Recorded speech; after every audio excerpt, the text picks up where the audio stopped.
red flags. I feel like y'all have really popularized this term and it's now losing weight because why are people even making red flags a thing? You know, that's my red flag. So why would you justify something as being a red flag? And you want us to be okay with it. But when it's in a context of a relationship, there are things you should always be on the lookout for. For example, our previous segment where this person never respects his partner's boundaries. When she says no, he's like, why not? You know, and keeps pushing that boundary and even breaks that boundary, and it can feel very invasive. So very early on in a relationship, if you have said something, if you have made it clear that there are things I just don't like, there are things that I just don't want to do, and the person you're with tries to push those boundaries, that's insane. You need to leave them. And I think even just like idealizing someone too early, because that one happens whenever you're with someone at the beginning, everything is perfect because you're being showered with love, you're being showered with Love gifts, you're bombing. being showered with all of these things, and it feels like that is basically, for lack of better words, is the ideal state of your relationship. That's how you want your relationship to be forever and ever.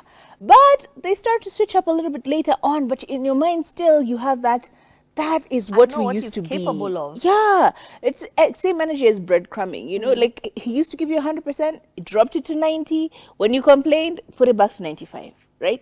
And then dropped it to 80, and then when you complained, he gave you a little bit 82. And now we keep going lower and lower and lower, and every other couple of times when you complain, it feels like they give you a little bit just so they can show you the potential of everything being okay, but then ultimately they never really fully get to 100. You're still getting 50% as opposed to 100%. So unfortunately, that's what happens when you idealize, especially the beginning of the relationship. You find that you're so focused on what they used to do for you then that you're not looking and tactfully at what they're doing now and the losses and failures they have now. You're always like, but they could. I know they can. Potential is a no. And even the lies. I've never understood like adults who just lie for no reason. No one is going to beat you. And when you find this very early on in the relationship, because you know those first days, it's those honeymoon days where I'm showing up 100%, love me or leave me. So you're trying to put your best foot forward. But when you realize that this person is always lying about something, stories are always changing. Things are just not always correct. Please do not even think for 1 minute that it will get better as your relationship progresses. If they lied to you on day 1, trust me, on day 95, their lies are going to be pro max because now they know who you are. They know how to curate their lies specifically to you. Babes, fear people. They understand Fear the human beings. demographic. They understand the market. They know very They well know the how to niche. lie to you. So before they have a chance to study you, when they lie, get yourself out. Absolutely. Another one is like just unwillingness to give you information about themselves. When you ask someone those basic things like, "Oh yeah, where do you live?" They're like, you know me, actually I just live just down the road. Yeah. What does down the road? Upper too. What does down the road? Around the city, in the environment. What the hell is that? You know? Oh, what happened with your last partner? It's like, yeah, things just got tricky. What is that? What does tricky mean? Explain tricky. Expound. I need to understand what tricky. Define tricky for me. Oh, by the way, how are your parents doing? They're like, oh yeah, they're all right. They just living. It's like, what does that mean? You've told me absolutely nothing. So whenever you have conversations with someone and they're just like consistently not giving you information on purpose, like sharing personal information on purpose. Oh, where do you work? I'm in tech. The hell? What is tech? I'm in hospitality. Doing what? Are you a bed cleaner or are you in management? Like, what is happening? What is Like, wrong? just like stuff like that's a huge red flag. Oftentimes, what when you're coming to Kaizo, I'm in tech. Tapata he's the janitor at a giant tech company, but still janitor. It is what it is. He does work at Apple, but Apple is what? Window cleaner. Like, just be specific about information. Whenever you try and insist and they refuse, just know someone's lying. True that. And also, excessive flattery, even to the point where it just seems insincere. This person is always gassing you up. Hey, there's no one better than you. And the love bombing in the initial stages of the relationship. And sometimes, if you have an overinflated sense of worth, it could look normal because why not? Why are you not obsessed with me? Why don't you think I'm perfect?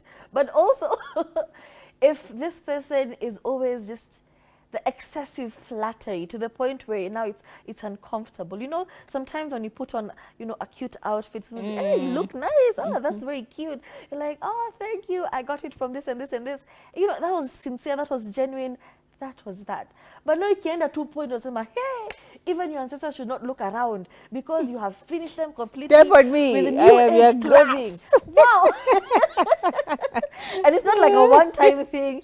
It is all the time. To the point where you're like, hey, Kwani, is this real? Is this genuine? These are some of the things to look out for, because when you can no longer tell what's actually genuine and what's actually just insincere, it becomes very tricky to gauge this person's emotions. Have you ever been with someone who's like always just, they'll do something really bad, but they will always have a very curious explanation. Like they do something so shady. This something is triggering. And I'm just like, wait, apana. For example, you're over there, you've gone out with your friends. They straight up hit on your friend. Like they're flirting with your friend, like legit flirting with your friend. And you're like, hey babe, me, I didn't like the way you were talking to Anjiko. Kwani, what's happening there? He's like, you know me, I like talking to chicks like that, so that you increase their self-esteem, and then suddenly, papa, it's on the ground. Let me tell you, the day you finish her, she will be on the.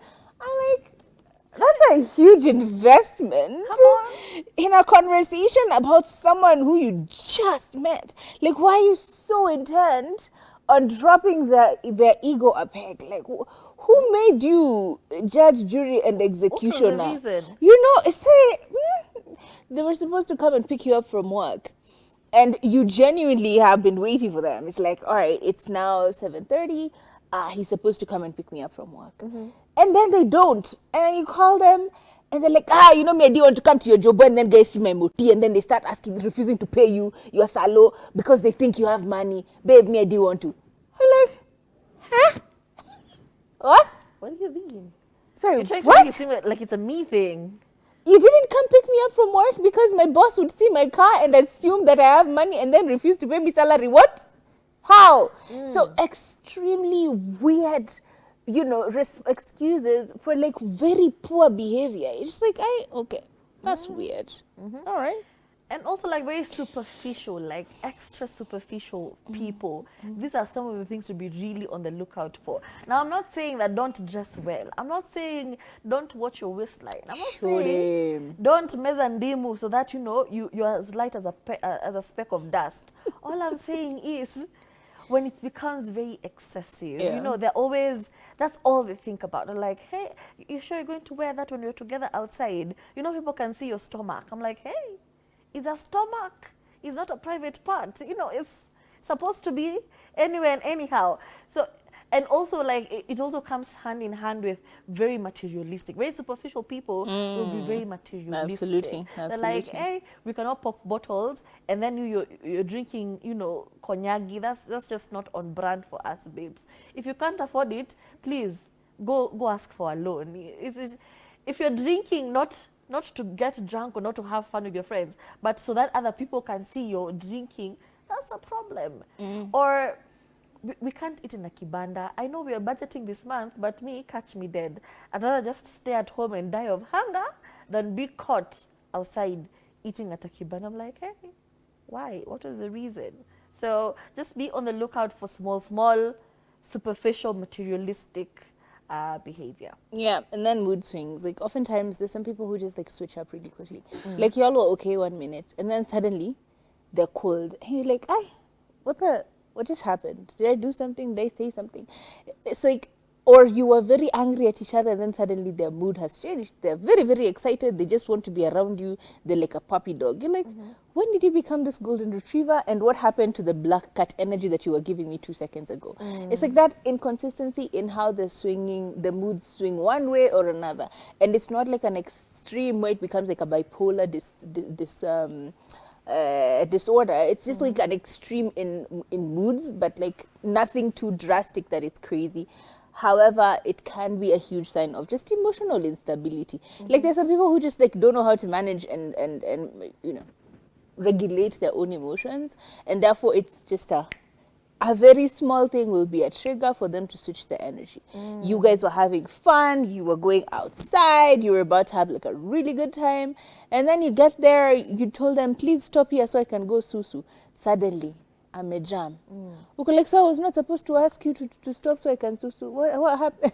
What happened? What was the reason? I'm just supposed to hold it in my bladder until we get to where we're going, because otherwise it's going to destroy your mood. Like small things like that that trigger their energy and it becomes weird.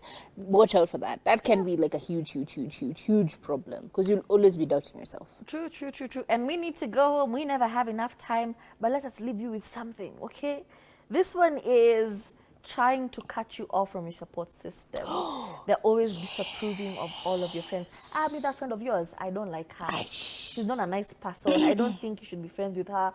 Or they say, I think your mother is in your life too much. I think you talk to your sister or brother too much. If you notice a pattern where they're trying to systematically cut you off from everyone who is close and dear to you, that is a huge red flag, because why do you want to isolate me? So that you can manipulate me better? I just don't get it. So unless your family and friends are toxic and they're trying to look out for you, no. Just be on the lookout for people who are just trying to create problems between you and your friends especially, and your family. Yeah. It's usually a sign of narcissism and just abusive person in general. True. Anyway, that's been our show. My name is Kathobi Kathomi. See you tomorrow. My name is Turife. See you tomorrow.